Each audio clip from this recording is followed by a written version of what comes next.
नमस्कार.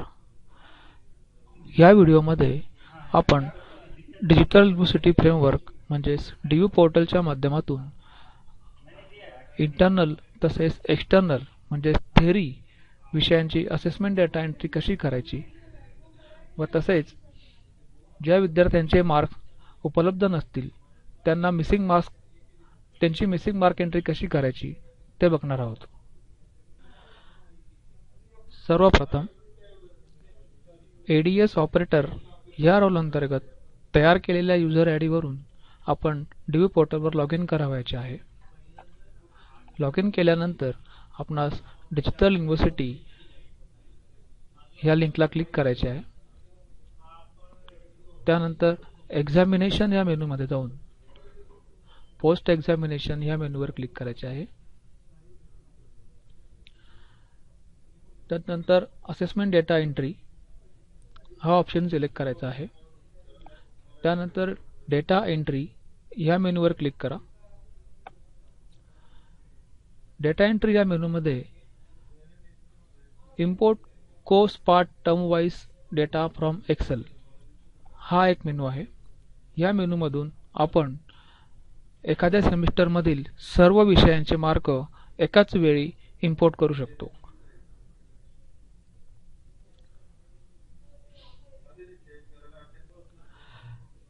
Import course part term wise data from Excel या मेनूला क्लिक केल्यानंतर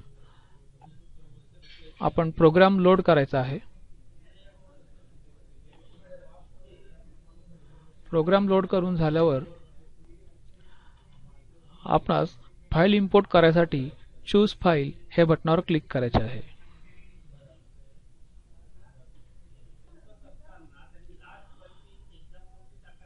चूज फाईल या बटनाला क्लिक करून आपल्या कॉम्प्युटरमधील योग्य ती फाईल सिलेक्ट करायची आहे.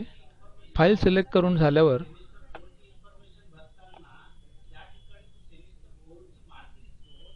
एक्झामिनर मार्क्स या ऑप्शनला क्लिक करायचे आहे. त्यानंतर प्रोसीड या बटनावरती क्लिक करा. थोड्याच वेळात फाईल इम्पोर्ट सक्सेसफुली असा मेसेज येईल व फाईल इम्पोर्ट झाल्यावरती फाईलमधले किती रेकॉर्ड्स इम्पोर्ट करण्यासाठी उपलब्ध आहेत त्याची माहिती सिस्टम दाखवेल.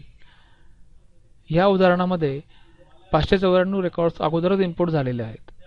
जर आपण पहिल्यांदा इम्पोर्ट करत असाल तर proper records which will be imported या रो मध्ये सीट नंबरचा काउंट आपणास दिसेल. त्यानंतर आपणास कन्फर्म या बटनला क्लिक करायचे आहे. कन्फर्म या बटनावरती क्लिक केले म्हणजे आपला डेटा इम्पोर्ट झाला असे समजावे. आता हा डेटा इम्पोर्ट करण्यासाठी एक्सेल फाईल कशी असायला हवी या संबंधीच्या सर्व सूचना इथे देण्यात आलेल्या आहेत. तरी एकदा आपण फाईलचा फॉर्मॅट कसा असतो ते बघूयात. ही एक एक्सेल फाईल आहे. हिच्यामध्ये एका सेमिस्टरच्या सर्व विषयांची नावे आहे, सर्व विषयांचे माहिती आहे. पहिल्या कॉलम मध्ये पेपर कोड, दुसरा कॉलम मध्ये सेक्शन, तिसरा कॉलम म्हणजे सीट नंबर आणि चौथा कॉलम मध्ये मार्क्स असा फाईलचा फॉर्मॅट असायला हवा.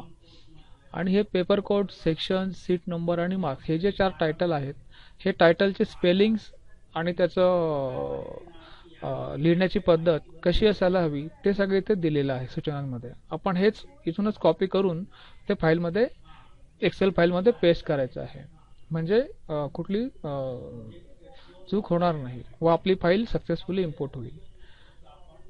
ही फाईल बनवताना तुम्ही इथं जेवढे विषय आहेत ते फॉर एक्झाम्पल आपण बीकॉम सेमिस्टर 6 या सेमिस्टरचे फाईल इम्पोर्ट करत आहात आणि त्याच्यात जर 4 विषय असतील तर 4ही विषयांचे रेकॉर्ड्स या फाईलमध्ये एकाच ठिकाणी आपल्याला पेस्ट करायचे आहेत. पेपर कोड, सेक्शनचा कॉलम ब्लँक ठेवा, त्यानंतर सीट नंबर, त्यानंतर मार्क्स या फॉर्मॅटमध्ये मार्क्स भरायचे आहेत. जर एखादा विद्यार्थी एखाद्या पेपरला अब्सेंट असेल तर आपणास तिथे -1 असा एंट्री करायची आहे. जर एखादा विद्यार्थी अनफेअर मीन्स असेल किंवा कॉपी केस असेल तर त्या ठिकाणी आपणास -2 अशी एंट्री करायची आहे. अशा प्रकारे सर्व विषयांचा डेटा एकाच फाईलमधून आपण इम्पोर्ट करू शकतो. आता आपण मिसिंग मार्क्स एंट्री कशी करायची ते बघू. डाटा एंट्री या मेनूमध्ये जाऊन मिसिंग मार्क्स एंट्री या मेनूवरती क्लिक करावे. ज्या विषयातील सीट नंबर मिसिंग मार्क करावयाचे आहे तो विषय सिलेक्ट करावा व नंतर नेक्स्ट या बटनावरती क्लिक करावे. त्यानंतर आपणासमोर अशा प्रकारे जे सीट नंबरच्या अगेन्स्ट आपण मार्क्स इम्पोर्ट केलेले नाही आहे अशा सीट नंबरची लिस्ट येईल. ते सीट नंबर आपण इथे सिलेक्ट करू शकतो आणि खाली दिलेल्या सेव्ह बटनाला क्लिक करू शकतो.